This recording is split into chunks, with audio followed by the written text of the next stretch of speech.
Voici où nous en étions. Donc, nous avions commencé l'implémentation de la structure chaînée du linked bag, donc de la structure chaînée qui implémente le type abstrait de données bag ou sac. Et le but maintenant était d'implémenter cette méthode iterator et cet itérator spécifiquement pour le bag, vu que c'est le contrat qu'on doit remplir pour implémenter l'interface bag qui elle-même étend l'interface iterable. Donc pour rappel, itérator, c'est de nouveau quelque chose d'abstrait vu que c'est une interface. Donc c'est une interface abstraite qui permet d'itérer sur les éléments un par un via la méthode next et le hasNext qui permet de savoir s'il reste encore plusieurs éléments à aller chercher ou pas.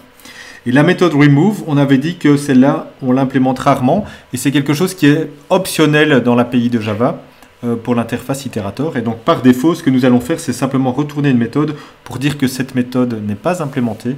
Et par défaut, on va lancer une exception, unsupported operation exception, pour dire que nous ne l'implémentons pas et que l'utilisateur ne doit pas s'attendre à avoir un effet s'il appelle cette méthode vu qu'elle n'est pas implémentée. Et au contraire, une erreur sera lancée. J'ai dessiné ici un petit schéma de notre implémentation de structure chaînée. Donc, comme vous vous en souvenez, nous avions ici ce petit pointeur en variable d'instance qui est une référence vers le premier wagon de la chaîne, de notre petit train de wagons chaînés l'un envers l'autre. Et ceci va être fort utile, évidemment, vu que nous devons ici implémenter notre itérateur. Et notre itérateur, c'est une petite classe privée à l'intérieur de cette classe-ci qui va implémenter l'interface itérateur. Et simplement ici, lorsqu'on va demander « Donne-moi un nouvel itérateur sur la structure », on va retourner une nouvelle instance de cette classe interne qui n'existe qu'une seule fois. Donc c'est pour ça qu'on fait un new, elle existe. On va créer à chaque fois une nouvelle instance de cette classe, à chaque fois qu'un itérateur sera demandé, ce qui nous permettra par exemple de faire deux for imbriqués qui utiliseraient deux itérateurs sur la même structure chaînée. Comment va fonctionner cet itérateur? Il va devoir stocker un état, et l'état qu'il va stocker va être stocké via cette variable d'instance current, qui est le pointeur vers l'élément courant auquel se trouve l'itérateur. Donc on va mettre ici current. Current va être quelque part, voilà, l'élément courant. Et l'élément courant, c'est le prochain que vous allez retourner lorsque vous allez demander, appeler la méthode hasNext de votre itérateur. Donc, lorsqu'on appelle hasNext, on vérifie que le current n'est pas complètement à la fin. Ce n'est pas le cas ici, donc il ne va pas retourner nul. Et donc le hasNext va retourner true pour dire qu'il reste encore bien des éléments à chercher. Et lorsque vous faites next, on va aller chercher l'élément courant. Donc c'est celui-ci, s'il y en a un. Donc si on a un item ici, on va le retourner. Celui-ci est retourné. Et le current, on va le faire pointer vers le suivant. Donc on va supprimer ce lien-ci et on va dire que le current pointe maintenant vers le suivant. Et donc c'est ce que fait cette méthode next de votre implémentation de l'itérateur pour la structure linked bag. Alors j'aimerais maintenant vous poser le petit scénario suivant qui peut nous amener à nous poser des questions. C'est le suivant. Donc vous avez ici un bag et vous ajoutez deux éléments, computer et puis table. Donc vous avez computer et table. Et donc, vous avez quelque part, si vous avez votre implémentation de structure chaînée, vous avez table, puis vous avez computer. Voilà, dans votre wagon. Celui-ci pointe vers le suivant, et puis celui-ci a une référence vers nul. Et puis, vous créez un itérateur. Et puis, vous faites deux fois next. Donc, vous allez vous retrouver la première fois, vous êtes là, vous faites next, il est retourné, il pointe ci. Et puis vous faites encore ici next, et donc vous allez vous retrouver ici à la fin. Voilà, vous êtes à la fin, vous avez vidé, vous avez itéré complètement sur les deux éléments qui se trouvaient dans cette collection.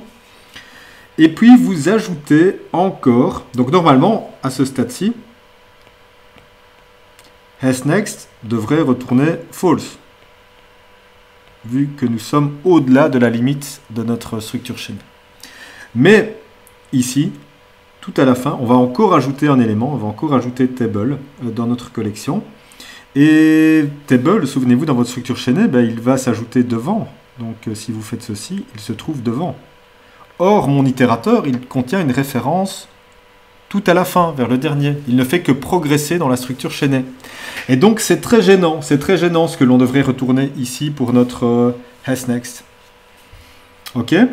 C'est très très gênant. Et si vous allez regarder votre implémentation de hasNext, ben, dans ce cas-ci, il va vous retourner false, parce qu'il est tout à la fin. Ok, il pointe vers la référence nulle. Et pourtant, vous avez encore un élément sur lequel vous n'avez pas encore itéré jusqu'à présent. Ok, donc là, attention, attention, gros danger sur l'implémentation des itérateurs. Gros danger. Et le danger vient du fait que la structure de données est modifiable alors que nous sommes en train d'itérer sur cette structure de données.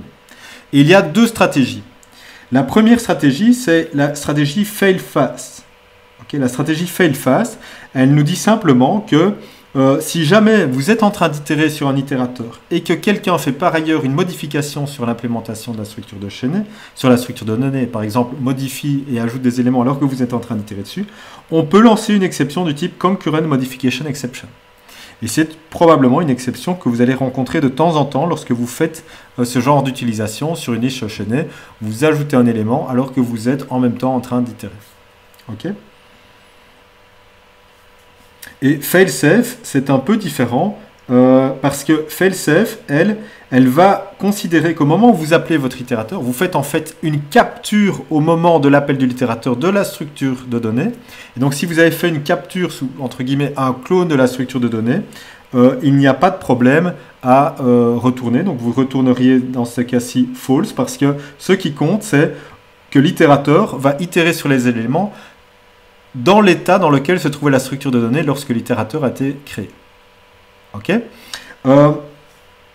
Personnellement, moi, j'utilise plus souvent cette stratégie de fail fast strategy et je pense que c'est celle qui est majoritairement utilisée dans l'API Java. Et donc, ce que je vous propose ici, c'est de corriger ensemble notre implémentation de l'itérateur pour faire en sorte que on implémente bien la stratégie fail fast, c'est-à-dire qu'on ne puisse pas à la fois itérer et à la fois modifier la structure de données. Alors, c'est un petit truc d'implémentation qu'on peut utiliser dans beaucoup de contextes lorsqu'on implémente des itérateurs. C'est pas très compliqué, on va l'expliquer juste maintenant.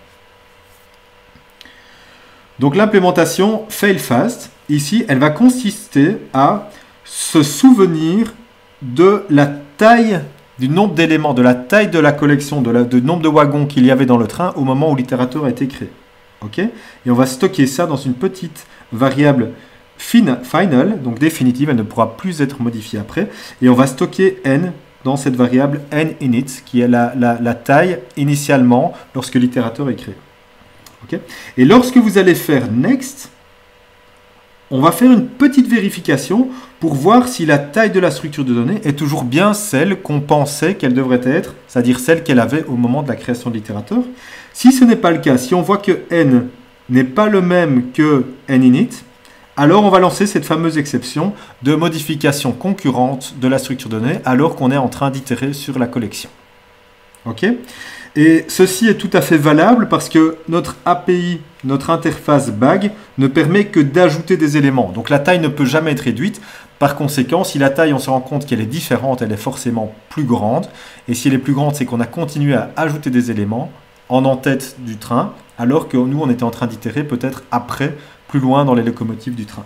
Donc c'est très gênant et on lance cette exception. C'est donc la stratégie fail fast pour l'implémentation d'un itérateur qui est implémenté ici.